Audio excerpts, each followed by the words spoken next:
Assalamualaikum warahmatullahi wabarakatuh. Jumpa kembali dengan saya Ustaz Hemat di Hemat Channel 07. Pada kesempatan ini saya akan menjawab pertanyaan dari teman-teman.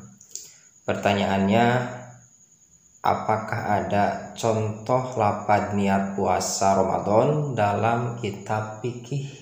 Ya, itu pertanyaannya.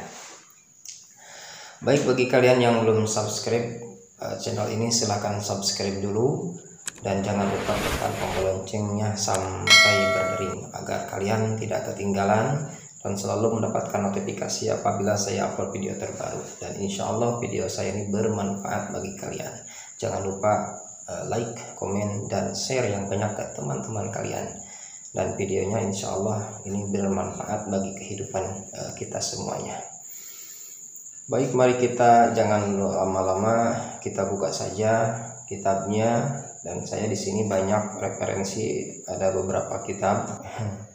Maka kita ikuti saja apa yang sudah dijadikan patokan oleh para alim ulama.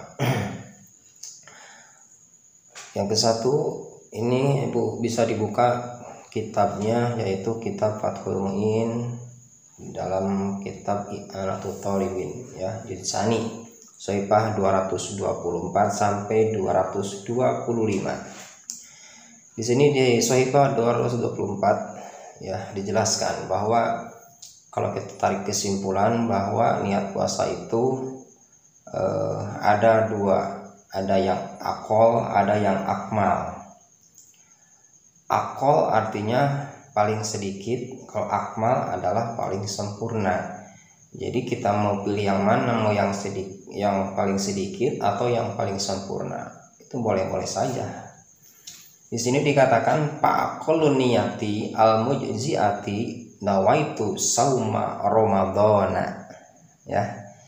Jadi niat yang sah untuk puasa paling tidak kita ucapkan nawaitu sauma ramadhana. Artinya saya niat puasa Ramadan. Itu yang paling akal, yang paling sedikit.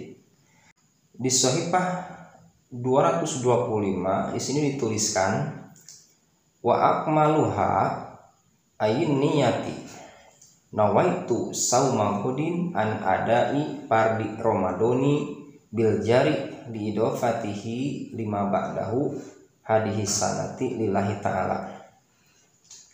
Jadi artinya yang paling sempurna niat puasa itu kita ucapkan nawaitu sauma ghadin an adai fardi ramadoni hadhihi sanati lillahi ta'ala. Artinya saya niat berpuasa besok hari memenuhi kefarduan bulan Ramadan tahun ini karena Allah Ta'ala. Nah, di sini yang sering dipertanyakan juga itu lafaz Ramadan. Katanya ada yang dibaca Ramadona, ada yang dibaca Ramadoni. Mana yang benar? Ya, daripada kita berdebat, ya. Kita lihat saja di sini dalam Sohifah 225 itu bil jari, ya, di idofatihi lima ba'dahu. Itu lafaz Ramadoni harus dijarkan. Jadi an adai fardi ramadoni, begitu membacanya, harus ramadoni karena itu diidofatihi lima ba'dahu, karena diidofatan kembali kepada kalimat setelah lafaz Ramadan, yaitu lafaz hadhihi sanati. Berarti kalau diidofatan kembali, ya, itu lafaz Ramadan yang tanya isim ghair munsharif menjadi munsharif kembali, maka alamat jarnya itu dengan kasrah juga. Selanjutnya kita lihat dalam kitab Hasyiah Bajuri juz awal Sohifah 289. Ya, di situ dikatakan wa akmalu niyati saumihi ayakula sahsu nawaitu sauma ghadin an adai fardi ramadoni hadhihi sanati lillahi ta'ala. Jadi senada, ya, dengan kitab Fathul Mu'in. Sama ulama memberikan contoh lafaz niat itu seperti yang telah diucapkan barusan. Dan ingat, di hasyiahnya itu ada kalimat dan diidopatkan lafaz Ramadan kepada isim isyarah. Artinya kalau diidopatkan berarti alamat jarnya gue isim ghair munsharif tidak dengan fathah, tidak dibaca Ramadana, tapi harus dengan kasrah lagi karena menjadi munsharif kembali ya, karena diidopatkan kembali begitu. Kemudian ada lagi dalam kitab apa ini namanya, Anwarul Masalik ya. Di situ halaman 120, wa akmaluhu ayatabiti ayanwiya saumagodin an adai padi Ramadoni hadihi sanati lillahi ta'ala biidofati Ramadoni. Jadi sama senada ya dengan kitab Fathul Mu'in, dengan kitab-kitab fikih lainnya. Mungkin kalau kita buka satu persatu kita fikih akan sama. Ulama memberikan contoh niat puasa yang paling sempurna itu seperti ini. Kemudian ada yang ditambahkan lafaz syahri ya. Umpamanya nawaitu saumagodin an adai fardi syahri Ramadoni hadhihi sanati lillahi ta'ala. Boleh-boleh saja karena itu tidak mengganggu kepada maknanya. Selanjutnya ini perlu dicatat baik-baik ya. Sehebat apapun membaca atau melafadzkan niat ya dengan sempurna sesuai dengan ilmu nahwu ya, sampai dibaca Ramadhani hadhihi sanati, tetapi kalau dibaca hanya dengan lisan saja tanpa dengan hati, itu puasanya tidak sah. Kalian bisa lihat di Hasyiah Bajuri Shahifah 288, wala takfi an-niyatu bil lisani dunal qalbi. Tidak cukup niat dengan lisan saja sementara hati tidak berniat. Sedangkan wala yustaratu anutku biha qat'an, tidak disyaratkan mengucapkan niat qat'an dengan pasti. Jadi yang dihitung tetap saja hati. Sehebat apapun kita membaca niat ya, sekomplit apapun kita membaca niat, melafadzkan niat, hatinya tidak berniat, tidak sah puasanya.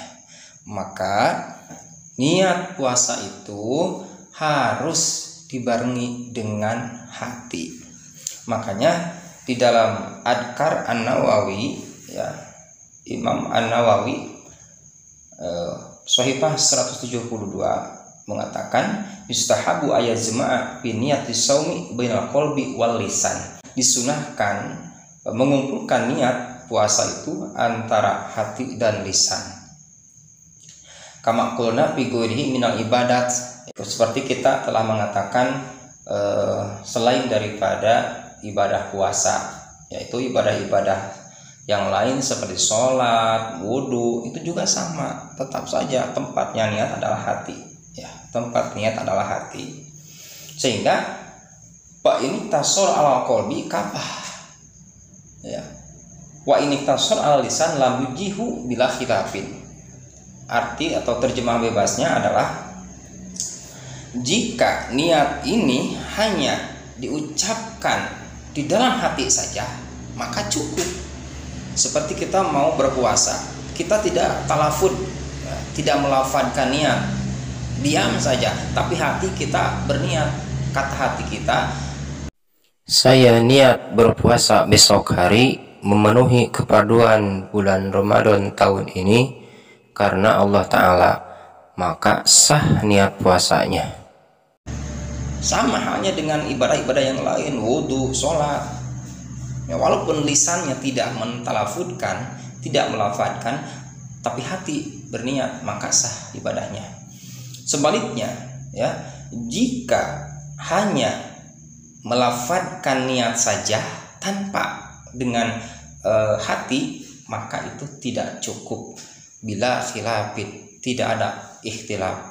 Jadi artinya sepakat ulama kalau kita membaca niat talafud biniat, umpamanya dalam puasa kita ucapkan nawaitu somagodin an adai padi Ramadhani hadis sanati lillahi ta'ala kata lisan, tetapi sementara hati kita tidak berniat, maka tidak cukup, artinya tidak sah puasanya. Begitu juga ibadah-ibadah yang lain. Ya, itulah kalau kita melihat referensi dari kitab Adhkarun Nawawi. Mungkin itu saja yang bisa saya sampaikan, dan akhir kalam billahi taufik wal hidayah. Wassalamualaikum warahmatullahi wabarakatuh.